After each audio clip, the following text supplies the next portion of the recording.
Opposition MDC alliance leader Nelson Chamisa on Friday evaded roadblocks mounted by suspected Zanu PF supporters and state security agents to meet his party's supporters in ruling party's stronghold of Mashonaland Central Province. At some point, Chamisa is said to have used a motorbike to travel to Mbeya to evade his adversaries.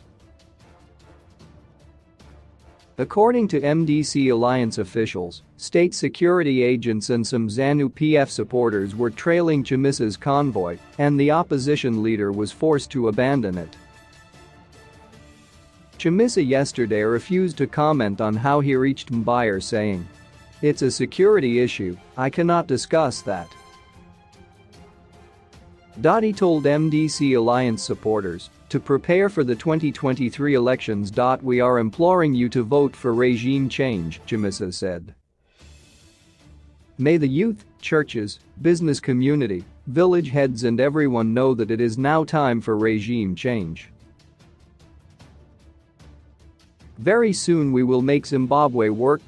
He promised party supporters that the MDC alliance would soon adopt a new name after the Douglas Munzara-led MDCT's threats to use it in future elections. Chamisa was accompanied by his deputy Tendai Biti and several senior party leaders. The MDC alliance leader has visited Masvingo, Mashonaland West and Manicaland, where he was met by huge crowds during several stopovers. Zanu PF youths and suspected state security agents have tried to stop the opposition's meetings on several occasions.